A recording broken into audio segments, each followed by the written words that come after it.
340.000 hektar itu juga sudah bukan barang baru. Sudah dikatakan oleh Pak Jokowi saat debat 2019 yang lalu dan masyarakat sudah tahu semuanya. Masyarakat luas sudah tahu, jadi saya juga agak bingung apa sih yang dilaporkan oleh apa tadi organisasi apa itu? Nah, jadi PHPB, Bang.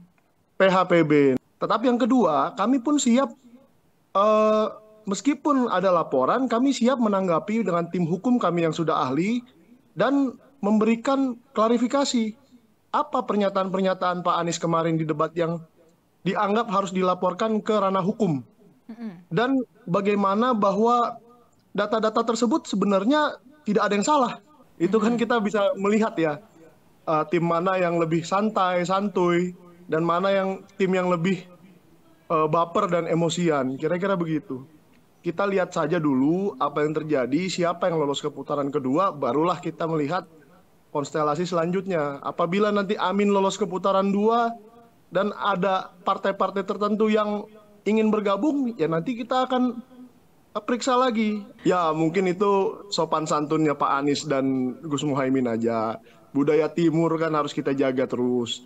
Bahwa meskipun ini persaingan dalam politik, tapi persahabatan tetap harus dijaga. Semua partai politik yang ulang tahun boleh dilihat di Instagramnya PKB selalu kita ucapkan kok.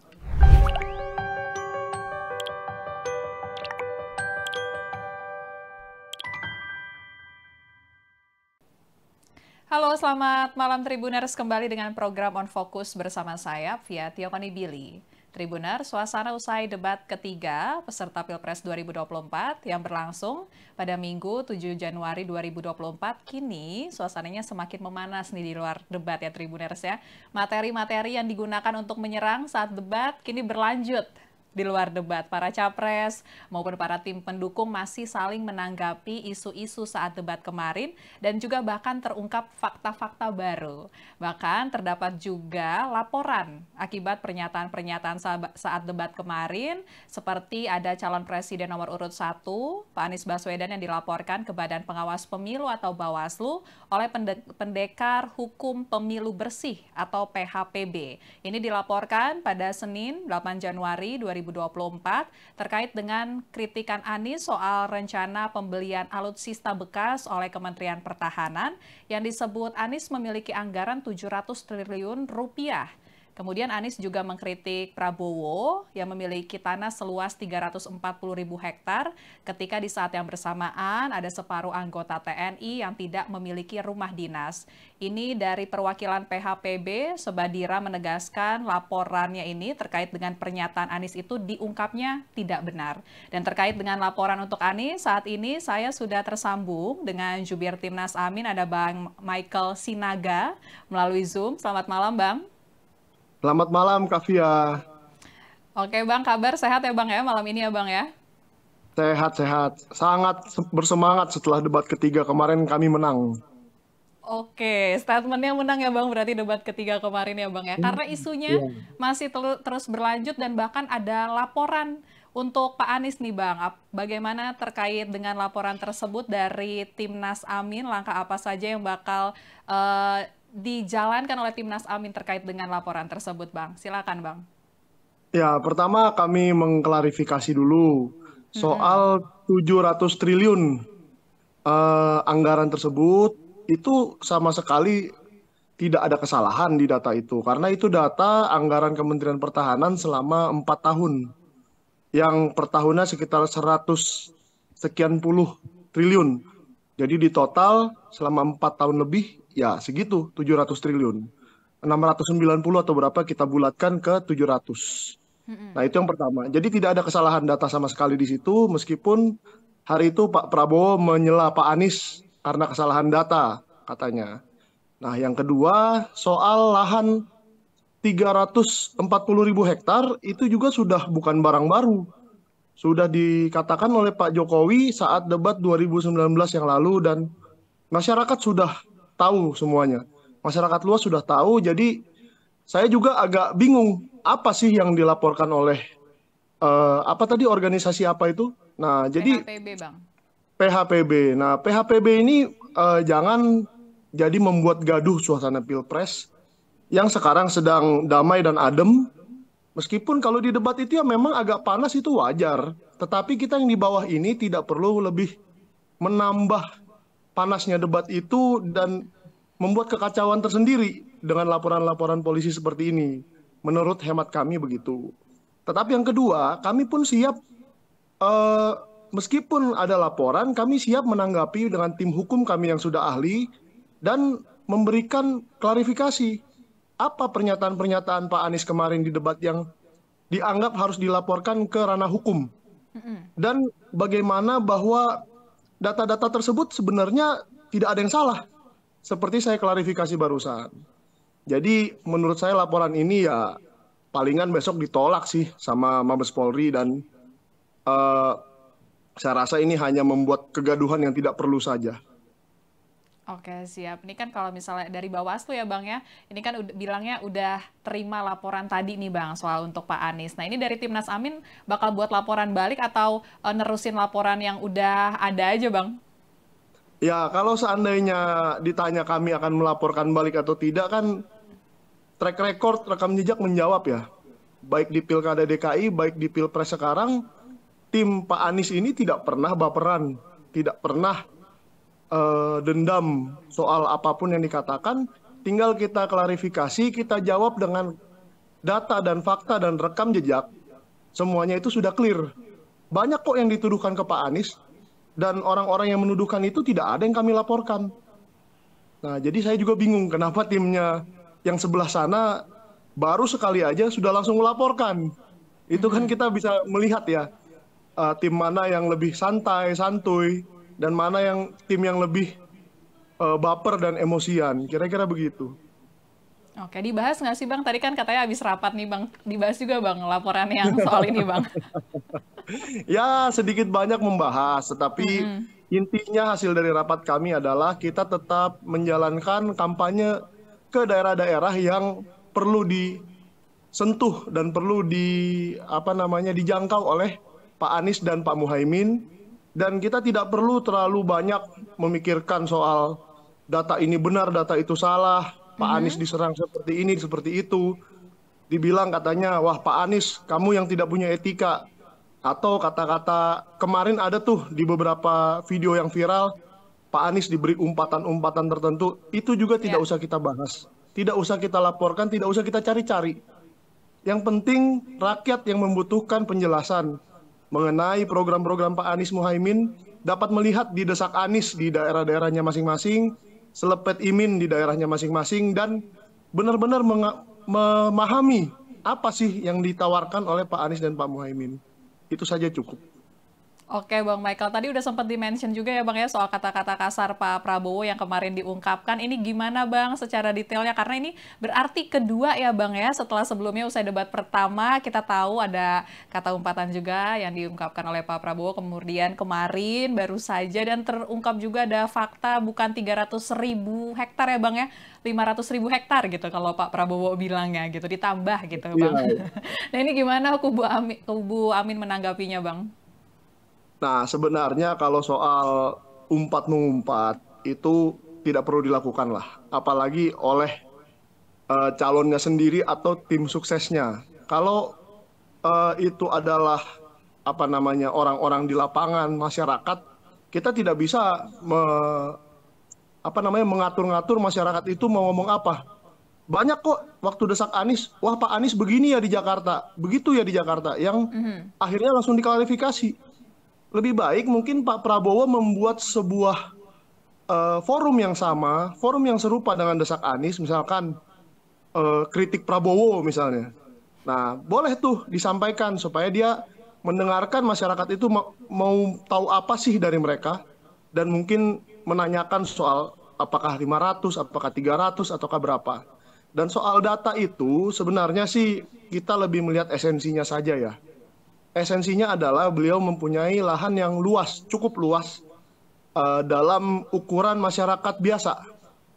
500.000 hektar atau 300.000 hektar itu cukup, nanti mungkin BPN atau siapa yang bisa mengklarifikasi, tetapi intinya bukan masalah besarnya berapa, tetapi fakta bahwa beliau mempunyai tanah tersebut dan sudah apa diamini kok, sudah diakui kok oleh Pak Prabowo bahwa memang tanah itu ada. Soal besarnya ya mungkin mohon maaf lah kalau memang ada kesalahan di angka atau jumlah, kira-kira begitu. Oke, diungkapnya lebih kecil sih Bang, aturan sesuai faktanya ya Bang ya, 500 ya Bang. Oke, nah ini kemudian juga ada Pak Yusuf Kalla ya Bang ya, yang udah ngomong terkait dengan Betul. laporan untuk Pak Anies ini, kalau kata Pak JK sih bagus aja kalau dilaporkan, nanti kan bisa minta kesaksian Pak Jokowi, karena Pak Jokowi udah ngungkap data awal di 2019 lalu. Semakin memanas, karena Pak JK yang udah ngomong Bang, gimana Bang? Ya, saya lihat kalau Pak JK, saya tahu betul beliau itu orang yang sangat negarawan. Waktu beberapa bulan yang lalu juga Pak JK dikunjungi oleh Pak Ganjar juga menerima di rumahnya Mm-mm. dengan baik. Mereka berdiskusi dengan baik. Menerima Pak Anies juga, menerima Gus Muhaimin juga di rumahnya dengan baik. Jadi kalau dibilang memihak salah satu pihak, ya saya rasa coba aja dilihat apakah beliau ada di timnas Amin atau di tim mana, saya nggak tahu.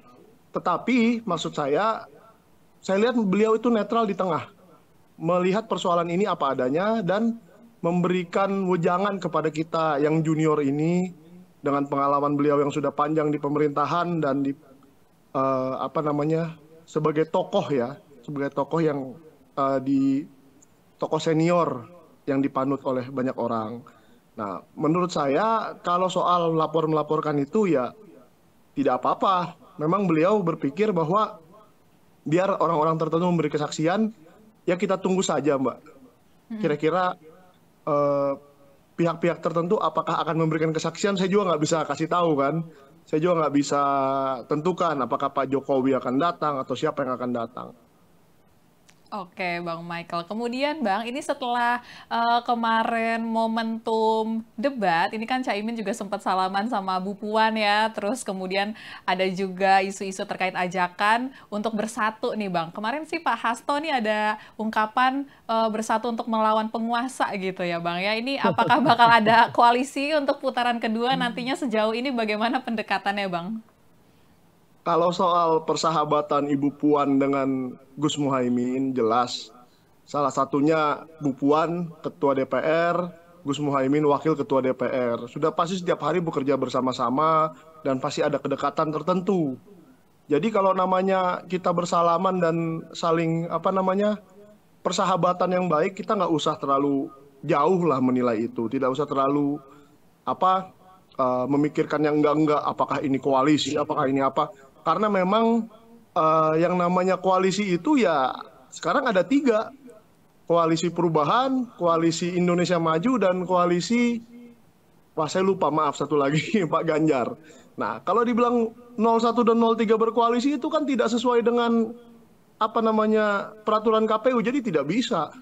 Itu apa namanya analisa-analisa orang-orang ya terserah kalau soal beranalisa, tetapi kita lihat saja dulu apa yang terjadi, siapa yang lolos ke putaran kedua, barulah kita melihat konstelasi selanjutnya. Apabila nanti Amin lolos ke putaran dua dan ada partai-partai tertentu yang ingin bergabung, ya nanti kita akan periksa lagi. Kita akan apa namanya rapat lagi di Timnas Amin dan mempertimbangkan lagi kira-kira begitu. Tapi kan kayaknya makin mesra nih Bang. Kemarin Pak Anies sama Caimin ngucapin ultah ke PDIP. Di saat Pak Jokowi Iya. nggak ngucapin selamat ulang tahun. Ya, mungkin itu sopan santunnya Pak Anies dan Gus Muhaimin aja. Budaya Timur kan harus kita jaga terus. Bahwa meskipun ini persaingan dalam politik, tapi persahabatan tetap harus dijaga. Semua partai politik yang ulang tahun boleh dilihat di Instagramnya PKB, selalu kita ucapkan kok. Kecuali ada yang lupa ya, mungkin kalau lupa satu atau dua bolehlah. Tapi setahu saya semua partai politik yang berulang tahun kita ucapkan. Dan kemarin juga waktu PKB ulang tahun diundang semua loh. Meskipun sudah ada ancar-ancar bahwa Pak Ganjar mencalonkan, bahwa Pak Prabowo mencalonkan, semua ketua umum partai kita undang tanpa terkecuali. Oke, kalau begitu Bang. Dan ini kan kalau misalnya kondisinya makin memanas gini, berarti agenda ajakan pertemuan Pak Prabowo itu bakal sulit kali ya terrealisasi Bang, atau seperti apa Bang? Atau ternyata di belakang udah mulai atur-atur nih Bang, mau pertemuan Bang? Ya, soal itu kita klarifikasi sedikit. Soal Ya. Pak Prabowo ingin mengajak ngopi di luar untuk membuka data. Nah, itu di dalam konferensi pers Pak Anies setelah debat sudah dikatakan bahwa ya sebaiknya kalau memang mau membuka data, bukalah saat debat. Karena saat debat itu ada jutaan, bahkan ratusan juta mungkin orang yang menonton. Dan diulang-ulang terus. Terbukti apapun yang diucapkan di dalam debat itu viral. Ya. Tetapi kalau sesudah itu kita membuat sesuatu pertemuan yang lain, sudah pasti efeknya tidak sebesar kalau diucapkan saat debat. Dan mungkin hanya sedikit yang menonton. Jadi untuk apa kita tutup-tutupi saat publik semua pada menonton, saat semua orang menonton, dan malah kita buka di saat yang menonton sedikit, kira-kira seperti itu. Bahkan mungkin kalau tertutup, yang tahu cuma 10 orang mungkin, atau satu acara yang hanya diisi 100 orang penonton. Jadi saya rasa itu sesuatu yang tidak visible lah, tidak masuk akal ya. Nah, soal apa yang diminta kan sebenarnya itu bukan rahasia. Tapi kita meminta siapa sih, betul nggak food estate itu dikelola oleh si ini atau si itu. Apakah betul anggaran food estate itu segini? Nah, saya rasa itu bukanlah rahasia negara. Karena kita tidak meminta berapa personil militer yang ada di pangkalan tertentu, atau apakah ada senjata nuklir, atau apa. Nah, itu boleh dibilang rahasia negara. Tetapi jumlah singkong yang ditanam di food estate kan bukan rahasia negara. Bahkan rakyat perlu tahu gitu loh. Jadi menurut saya tidak ada salahnya kalau kemarin Pak Prabowo katakanlah saat jeda di debat itu memanggil salah satu asisten atau siapa dari tim sukses, coba minta datanya. Nah, seperti Pak Ganjar kan tiba-tiba punya secarik kertas tuh, karena dia minta data ke tim sukses. Saya rasa Pak Prabowo bisa melakukan itu kemarin. Oke Bang, dan kemudian ini 2 debat yang sudah berlalu terkait dengan Capres. Ini ada saling serang antara Pak Prabowo dengan Pak Anies. Apakah ini strategi dari Timnas Amin untuk memancing Pak Prabowo gitu untuk mengatrol elektabilitas, Bang?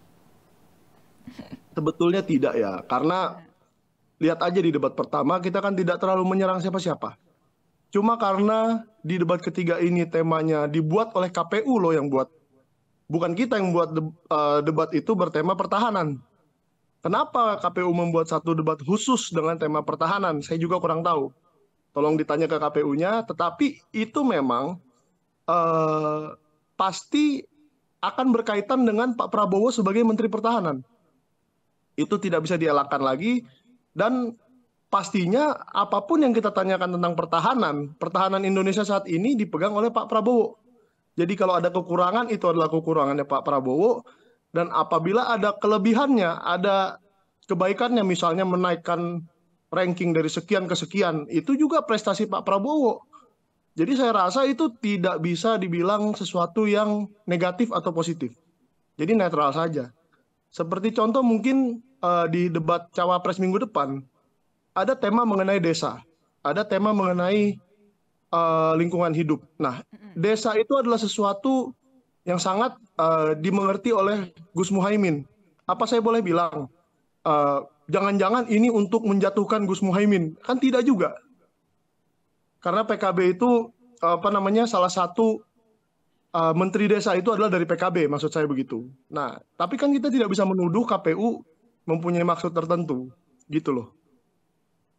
Oke, siap Bang. Ini kampanye tinggal sebulan lagi bahkan terpotong masa tenang ya Bang ya. Ini bagaimana nih Bang strategi terakhir jelang 30 hari menuju masa pemilihan, dan kalau misalnya kita lihat dari kubu sebelah akhirnya ada Bu Kofifa yang memutuskan untuk mendukung Pak Prabowo dan Mas Gibran. Untuk Jawa Timur juga bagaimana Bang dari Timnas Amin?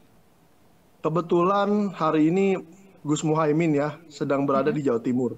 Dan meskipun ada berita mengenai Bu Khofifah tadi, tetap konstituen PKB dan simpatisan PKB di Jawa Timur itu tetap sangat solid mendukung Amin. Bisa dilihat di Instagram atau di mana ya, kalau penasaran, ramai sekali acara-acara kami di Surabaya. Jadi kami tidak terlalu khawatir bahwa PKB telah berjuang untuk masyarakat di situ, untuk Jawa Timur, untuk pesantren, dan untuk desa. Dan kami rasa mereka tidak akan berbalik arah hanya karena satu atau dua hal. Perjuangan yang puluhan tahun ini, masa hilang dalam 1-2 hari? Kan tidak mungkin. Nah, jadi boleh saja siapapun mendukung pasangan mana saja, tetapi kami tetap confident, kami tetap pede bahwa Jawa Timur akan minimal 70-80% amin. Oke, 70-80% nih Bang? Ya. Oke, masih optimis juga ya Bang. Ini 1 putaran, 2 putaran karena ini KPU tadi sudah melakukan terkait dengan rapat perencanaan. Udah keluar juga nih rencana tanggal-tanggal kalau misalnya nanti 2 putaran Bang. Seperti apa Timnas Amin persiapannya Bang? Kalau untuk 2 putaran kami siap. Meskipun menjadi agak panjang dan kampanyenya akan tambah lama, tetapi kami sudah mempersiapkan itu sejak awal bahwa kalau ada 3 calon bisa jadi 2 putaran. Tetapi antusiasme yang kami lihat di Jawa Timur tadi khususnya, dan waktu kemarin ke Sumatera Utara ke dapil saya juga, itu juga sangat besar antusiasme masyarakat menemui Pak Anies dan Gus Muhaimin dengan desak Anies dengan acara-acara itu. Jadi kami juga belum, artinya saya tidak berani membilang 1 putaran atau 2 putaran, tetapi survei membuktikan bahwa elektabilitas Amin itu selalu naik. Dan sekarang kan belum debat terakhir nih, masih ada 2 kali debat lagi. Jadi opini publik itu masih dapat bergeser. Seperti dari debat pertama ke debat ketiga saja bergesernya sangat jauh. Yang dulunya selalu nomor 3 tuh, sekarang sudah ada beberapa survei yang mengatakan nomor 2. Jangan-jangan setelah debat kelima nanti beberapa survei mengatakan kita nomor 1 lagi. Nah, jadi mungkin saja kami mendapatkan kemenangan dalam 1 putaran, tapi kalaupun 2 putaran kami siap. Oke, kalau gitu Bang Michael, terima kasih obrolan kita malam ini ya Bang ya, terkait dengan tanggapan-tanggapannya, karena saat ini situasinya semakin memanas, tapi semoga juga ini selesai debat kemarin dan apa yang terjadi belakangan ini, masa kampanye menjadi pertimbangan juga untuk para Tribuners menentukan pilihan nanti tanggal 14 Februari ya Bang ya, kita bakal milih bareng-bareng. Terima kasih Bang Michael waktunya, karena sudah malam, selamat beristirahat ya Bang ya. Terima kasih Mbak Fia. Ya. Ya, Tribuners, itu dia perbincangan kita dengan Jubir Timnas Amin, Bang Michael Sinaga, terkait dengan isu-isu terkini, khususnya terkait dengan Timnas Amin. Kalau begitu, saya Fia Tiakonibili, pamit undur diri, dan jangan lupa saksikan informasi terupdate lainnya hanya di kanal YouTube Tribun News. Kalau begitu, sampai jumpa dan selamat beristirahat. Download Tribun X sekarang, menghadirkan lokal menjadi Indonesia.